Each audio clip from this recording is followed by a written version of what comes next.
Saudara Polda Metro Jaya menindaklanjuti permintaan gelar perkara khusus terkait tudingan ijazah palsu Presiden ke-7 Republik Indonesia Joko Widodo. Sebelumnya Roy Suryo mengajukan permohonan gelar perkara khusus terkait perkara tersebut. Apakah gelar perkara khusus ini bisa membuat kasus ini menjadi terang benderang? Kita bahas petang ini bersama dengan Roy Suryo, tersangka tudingan ijazah palsu Joko Widodo, dan juga ada Rifai Kusumanegara, kuasa hukum dari Jokowi. Selamat petang Bapak-bapak. Malam, Pak Maido. Oke, saya mau ke Bung Roy dulu. Polisi segera menggelar gelar perkara khusus. Apa maknanya untuk Anda, dan apakah setelah gelar perkara khusus ini bisa membuat kasus ini jadi terang benderang? Ya, sebelumnya saya ingin komentar dikit aja, setengah menit soal yang tadi Andi Aswan ya. Itu disaksikan oleh jutaan rakyat Indonesia di TV sebelah. Dia bohongnya ketahuan, dan bahkan dia kemudian bertarung dengan ahlinya sendiri, si pakar abal-abal itu, Joshua Sinambela itu. Jadi seluruh Indonesia menyaksikan kebohongannya. Dia ngaku punya scan, tapi ternyata palsu. Dia hanya mengkoreksi dari si Sandi. Jadi kalau dia nggak bisa ngelak lah itu, pasti kena, dan dia yang harus kena pasal 32, 32 ITE. Nah, sekarang soal gelar perkara khusus. Ini sebenarnya kita menyesuaikan saja dengan undang-undang tentang kepolisian ya, pasal 13 sampai 15. Kemudian dia ada diatur juga di KUHP ya. Nomor 8 tahun 91 pasal 5 sampai 6, dan juga ada di peraturan Kapolri ya nomor 6 tahun 2019. Artinya kalau ada perkara yang kemudian itu ada dua gelar perkara. Gelar perkara umum yang biasa dilakukan oleh kepolisian, dan ada khusus kalau misalnya perkaranya itu menarik perhatian publik. Kemudian melibatkan apakah yang diteliti ataukah yang diliburkan perkara itu tokoh-tokoh penting ya. Nah, itu boleh dilakukan gelar perkara khusus. Dan seperti juga ketika kami mengajukan ketika di Barreskrim waktu itu ada gelar perkara khusus, tapi waktu itu saya minta agar yang di Polda Metro Jaya ini tidak mengulangi kesalahan fatal di Barreskrim. Ketika di Barreskrim itu barang buktinya tidak ada semuanya, jadi cuma omong-omong aja. Jadi kalau mau digelar, gelar dan dibuka. Satu yang sebenarnya paling penting adalah ijazah Jokowi itu harus dihadirkan. Kenapa? Karena seperti kalau enggak nanti terjadi penipuan seperti yang dilakukan Andi Aswan. Andi Aswan tuh menipu, jelas dia yakin punya scan gitu ya. Ditunjukkan di salah satu live loh itu di TV. Ada Pak Rifai juga tuh, saksi itu. Kemudian ternyata palsu. Ya, itu hanya koreksi dari Sandi. Jadi fatal dia. Dia harusnya sih nggak boleh lagi ngomong itu. Udah memalukan Pak Jokowi juga gitu. Cacat dia harusnya. Oke, tanggapan dari kuasa hukum Jokowi? Oke, jadi terkait yang gelar disampaikan, memang di awal penyidikan pihak kuasa hukum dari Bang Roy Suryo CS mengajukan gelar perkara khusus, dan memang pada saat kesempatan itu saya diminta komentar ya. Saat itu saya bilang terlalu dini. Kenapa? Karena pertama gelar perkara khusus itu di Perkapolri sebenarnya itu adalah hak daripada pelapor manakala terjadi penghentian penyelidikan. Sementara ini diajukan oleh kuasa hukum dari terlapor saat itu ya. Dan untuk mengevaluasi penyidikan yang notabene saat itu baru berpindah dari penyelidikan ke penyidikan, sehingga saya anggap terlalu dini. Nah, bahwa kalau sekarang diajukan menurut saya itu sah-sah saja, wajar ya. Di mana kali ini para tersangka atau kuasa hukum tersangka meminta untuk dilakukan gelar perkara khusus, itu menurut saya dari segi timing bisa ya. Memang sudah berjalan, penyidikan sudah cukup lama, sudah naik tersangka ya. Bahkan sudah ada sekarang lagi memeriksa saksi atau ahli yang diajukan tersangka. Cuma saya perlu catat bahwa gelar perkara khusus ini hanya ditujukan untuk mengevaluasi penyidikan. Ya. Harapan dari kubu Roy Suryo CS adalah nanti di gelar perkara khusus ini kan ijazah aslinya ini bisa ditunjukkan, mungkinkah itu? Kembali lagi, makanya saya mau terangkan. Ijazah ini disita untuk kepentingan penyidikan. Itu, nah, terkait dengan perkara ya. Saya akan bacakan di sini pasal 312 KUHP, publik bisa silakan baca juga ya. Itu jelas menggariskan bahwa perihal kebenaran dari sebuah tuduhan ya.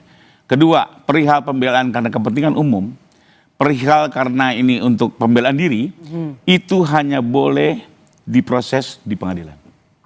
Jadi nanti gelar perkara tidak mungkin? Aturannya seperti itu. Dan ini undang-undang. Pasal 312 KUHP. Silakan didiskusikan dengan tim pengacaranya. Tapi kan ini gelar perkara tentang fitnah. Bagaimana membuktikan kalau itu bukan fitnah? Kembali lagi, itu semua diuji di persidangan. undang-undang yang enggak, ini undang-undang regulasi. Ini dibuat dari zaman Jadi apa di pengadilan ya? Oke, tanggapannya Bung Roy. Makanya kita kan sekarang di era baru. Di era baru itu selalu ada inovasi-inovasi. Misalnya dari teknologi yang digunakan, ada percepatan. Misalnya kalau bisa itu dihadirkan dari awal, kenapa harus nunggu di sidang? Kenapa harus nunggu orang itu yang berkali-kali janji palsu mau menunjukkan dan nggak pernah gitu loh. Jadi saya tuh curiga nanti kalau nanti di persidangan nggak akan dia nunjukkan di persidangan, ya. Wong sudah sampai 6 persidangan aja nggak pernah dia mau datang, gitu loh. Jadi apalagi kemarin anak buahnya, sekali lagi saya sebut Andi Aswan tuh menunjukkan bukti palsu yang katanya scan asli. Scan asli dia sempat bilang dari mana? Dari orang sempat dia mau bilang itu dari Jokowi, tapi dia nggak state itu. Tapi kan sudah orang-orang itu percaya kalau itu dari Jokowi, gitu loh. Dan kemudian tunjukkan ternyata palsu. Apalagi dia berdebat dengan si ahli abal-abal itu, si Joshua itu. Ya kan dari kamu, bukan saya gitu. Waduh, pokoknya lucu banget. Pak Rifai pasti juga senyum lah melakukan. Jadi di situ saja sudah tampak kebohongannya. Apalagi nanti di persidangan akan bohong ada kecurigaan ya tidak akan dikeluarkan. Oke. Gitu Gelar perkara kan sebenarnya juga sudah dilakukan ya di Barreskrim pada saat itu dan juga Bung Rifai ikut pada saat itu. Nah, nanti apa yang membedakan gelar perkara yang sudah dilakukan dulu di Barreskrim dengan yang akan digelar nanti oleh Polda Metro Jaya? Nah, kalau sekarang prediksi ya, karena ini yang mengajukan kan dari pihak tersangka ya. Biasanya menerima keluhan-keluhan dari tersangka dan nanti akan dievaluasi. Ya, lebih kepada proses. Tapi kembali lagi kalau masuk ke substansi apalagi pembuktian di pasal 312 ini sudah diatur secara rigid bahwa yang bisa memeriksa itu adalah hanya hakim. Ya alasan saya menghina, saya memfitnah karena saya membela diri, karena untuk kepentingan umum termasuk saya tidak fitnah loh, ini kebenaran. Itu jelas di pasal 312 yang boleh memeriksa itu adalah hakim. Sehingga baik penyidik maupun penuntut umum dia hanya bisa menerima alat bukti yang diajukan dari pihak tersangka, tapi tidak bisa mengkaji apalagi memutuskan dari alat bukti yang diajukan. Jadi itu kata undang-undang. Nah, soal ijazah itu ditampilkan, ini sudah berkali-kali. Hari ini kan sudah disita penyidik. Kalau bergulir ke sidang nanti kan dipegang jaksa. Nah, pada saat nanti Pak Jokowi diperiksa, tentunya alat bukti itu akan dibuka oleh hakim pasti. Ya. Dan ini di persidangan awal. Ya. Persidangan awal pasti setelah eksepsi langsung masuk ke pemeriksaan korban, di situ akan digali dan di saat itulah ijazah pasti akan ditunjukkan. Pasti akan ditunjukkan ya. Pak Jokowi. Tapi kalau dari kubu Roy Suryo, apa nanti bukti yang akan disampaikan? Oh ya jelas karena udah berkali-kali palsu yang tampilkan, apalagi itu katanya tuh ketua umum Jokowi mania ya, udah suka menunjukkan katanya asli. Si Dian Sandi waktu itu juga menyebutkan loh itu asli. Mana sekarang udah orang bilang asli dan Jokowi ketika sewani oleh Dian Sandi juga mereka ya itu asli. Jadi Bu Roy apa yang mau Anda bawa nanti di ada nanti khusus? Bukti ijazah yang memang benar-benar asli, yang ada watermarknya, yang ada embossnya, dan itu tidak ada di ijazah yang selama ini ditampilkan oleh orang dekat. Dan kalau misalnya Jokowi sendiri mengatakan itu asli yang ditampilkan Dian Sandi, 99% itu jelas palsu karena itu tidak ada watermarknya, tidak ada embossnya seperti yang ditunjukkan oleh si Andi Aswan di acara live di salah satu TV dan itu disaksikan oleh rakyat Indonesia, dia berbohong. Makanya layak lah kalau dia dilaporkan. Jasa pembanding ya? Iya, sama dengan si ahli abal-abal Joshua itu. Oke, ke Bung Rifai, koordinasinya gimana nih dengan Pak Jokowi untuk menghadapi gelar perkara khusus ini? Apa saja yang disiapkan? Ya sejauh ini kami selalu mengupdate proses perkara termasuk terkait dengan rencana gelar perkara ini kalau memang ada. Tapi buat kami tidak perlu ada persiapan khusus karena lebih kepada mendengar keluhan daripada terlapor dan ya penyidik memang harus menjalankan seluruh hak ya, tidak hanya hak korban, hak tersangka itu dijamin oleh undang-undang. Jadi buat kami sih tidak masalah terjadi misalnya komplain. Cuma hanya diingatkan aja tidak boleh masuk ke substansi karena undang-undang menyatakan seperti itu ya. Dan memang ini undang-undang kalau hukum acara itu tidak boleh ditafsirkan. Kalau hukum material itu boleh. Kan sejak zaman Jadi kembali lagi inovasi biar saja di sidang. Bahkan kalau di sidang terbuka, semua masyarakat bisa menyaksikan, wartawan bisa menyaksikan. Lebih fair. Kalau digelar masih ruang tertutup. Indonesia kan negara sudah merdeka lama dari Belanda, Pak. Udah undang-undang. Ini negara hukum, Bang. Bukan negara politis. Inovasi kan perlu. Kalau ada inovasi dulu di undang-undang juga nggak diatur kalau ada persidangan tuh Zoom. Atau persidangan itu online kan, akhirnya kan bisa. Kenapa mesti khawatir dibuka secara terbuka di pengadilan? Dengan disaksikan masyarakat. Dibuka, maksud saya dengan gelar perkara khusus dibuka gelar juga. Tertutup. Alat buktinya, enggak. Gelar tidak mungkin wartawan bisa masuk. Oh, bukan wartawan. Tidak mungkin. Kita aja, diantara kita aja, antar pihak. Ini kan udah konsumsi publik, biar publik mengetahui semua dong. Ini ada yang takut. Jangan diselesaikan di ruang tertutup. Ada yang takut, ijazah yang katanya asli itu dibuka. Oke, kita tunggulah. Publik juga bisa menyaksikan, nanti kita keluar dari gelar perkara khusus. Tunggu ijazahnya dibuka atau kalau tidak ya silahkan publik mempertanyakan. Oke. Dan saya pastikan pasti dibuka langsung oleh Pak Jokowi sendiri Ya, nanti. di gelar perkara khusus loh ya, bukan di persidangan. Di atau persidangan. Ini mau ngeles lagi nanti. Oke. Iya. Siapa saksi-saksi ahli yang sudah disiapkan untuk bisa meringankan Anda di kasus Banyak. gelar perkara ini siapa? Antara lain orang-orang yang dulu ikut menyusun bersama saya Undang-Undang ITE dan dari versi pemerintah, ya gitu. Jadi dulu profesor yang dulu termul, ya gitu. Tapi sekarang sudah insaf. Banyak lah. Subiakto. Termul, ya sudah insaf tuh banyak, ya. Profesor lain ahli digital forensik, yang dia ahli bener karena dia ahli mulai dari analog sampai dengan digital. Bukan ahli yang cuman digital abal-abal yang ternyata dia sudah bukan lagi dosen dan ternyata dia kemarin palsu menunjukkan alat bukti yang palsu juga. Itu kalau itu dipakai, kasihan saya Pak Rifai dan kawan-kawan yang dari kuasa hukum itu ternyata ahlinya palsu, ya gitu. Dan kemudian nanti ada juga ahli bahasa Indonesia yang itu ada sertifikasi untuk keahlian dia, ada juga ahli hukum pidana dan ada juga ahli yang lain. Banyak lah. Persiapan kuasa hukum Jokowi untuk menghadapi saksi-saksi dari kubu Roy Suryo. Ya kalau kami kan kembali lagi, kami sudah menyerahkan ini kepada negara. Dan dalam konteks pidana yang menuntut adalah negara, diwakili oleh jaksa, bukan kami lagi.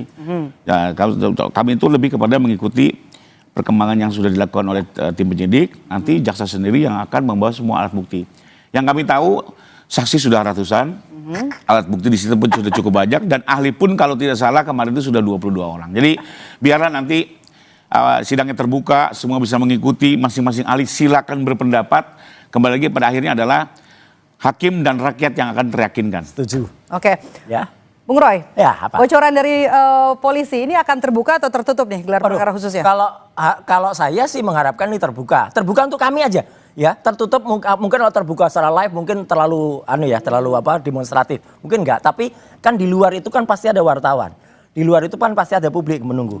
Jadi menurut saya bagi kami harus terbuka. Terbuka misalnya satu aja, nggak usah ratusan alat bukti. Satu aja bukti ijazahnya dihadirkan. Dan kemudian kita dihadirkan, kita bisa tahu, wah ternyata nggak ada embosnya, ternyata nggak ada watermarknya, udah jelas palsu. Itu aja. Kalau ijazah masih ditunggu-tunggu sampai besok ya, menunggu kapan lagi, dan nanti di ujung nanti ada lagi alasan lagi, oh ijazahnya lagi di sini, ijazahnya lagi di sini. Enggak lah, hadirkan aja. Dan ini semakin menegaskan kami, ini satu saya tambahkan lagi. Saya sekaligus menyayangkan dan saya kasihan kepada UGM ya. Kemarin ngasih statement lagi selama 3 menit 57 detik ya, rektor itu. Lagi-lagi itu semua mengatakan malu lihat penjelasan rektor kayak gitu. Rektor menjelaskan hanya omon-omon aja. Nggak ada bukti apapun. Nggak ada petunjuk visualnya. Nggak ada bukti apapun. Menjelaskan 9 poin itu zong. Ya, gitu. Jadi artinya kasihan saya kepada kakak saya ini ya, Mbak Opa ini yang menyajikan itu dan tampak dalam tekanan sekali dia. Kasihan. Oke, terakhir Bung Rifai, apa yang mau disampaikan jelang gelar perkara khusus nanti di Polda Metro Jaya? Ya, pada intinya kami silakan pihak kepolisian bila mana ingin melakukan gelar perkara khusus, tapi kembali lagi terkait ijazah memang kami selaku penasihat hukum akan memberikan statement yuridis kembali merujuk pasal 312. Dan satu lagi yang menjadi tidak logis adalah laporan kami itu kembali lagi 22 Januari sampai dengan 30 April ada 31 objek di mana Bang Roy Suryo CS menyatakan ijazah ini palsu dengan 3 variabel. Satu, fontnya dianggap bermasalah, kedua fotonya foto Dulmatno, tiganya tanda tangan palsu kan begitu. Lagi, dengan kesimpulan waktu itu adalah ada watermark. 100.000 miliar % itu palsu. Artinya Bang Roy Suryo sudah harus mempertanggungjawabkan itu selesai. Ya. Tidak perlu lagi nanya-nanya ijazah ke kami gitu. Ya. Anda sudah yakin itu ijazah palsu? Udah buktikan. Koreksi 99,9%. Menjadi enggak, waktu itu di media jelas 100 miliar %. Artinya very absolute ya. Artinya di situ nanti silakan pertanggungjawabkan jelas. dan nggak perlu Mana cari embos, ijazah kami dong. mana Lucu. watermarknya. Anda sudah yakin dengan itu palsu 100%, kok masih cari-cari alat bukti kami? Enggak lah, itu jelas. Karena itu kami jelas tidak akan mengeluarkan itu. Ijazahnya nggak ada watermarknya, nggak ada embosnya. Cukup dan dikeluarkan Andi Aswan, di penipu, pengadilan nanti. pembohong. Baik, Demikian. terima kasih Bapak-bapak, waktu kita terbatas. terima Kita kasih. tunggu Terima nanti kasih. Ya, kita tunggu Andi gelar Aswan perkara pembohong. khusus yang akan digelar di Polda Metro Jaya dan juga perkembangan kasus ini. Terima kasih Makasih, Bung Roy dan juga Bung Sama-sama. Rifai sudah bergabung Terima kasih, bersama kami di Pak Kompas Rifai. Petang.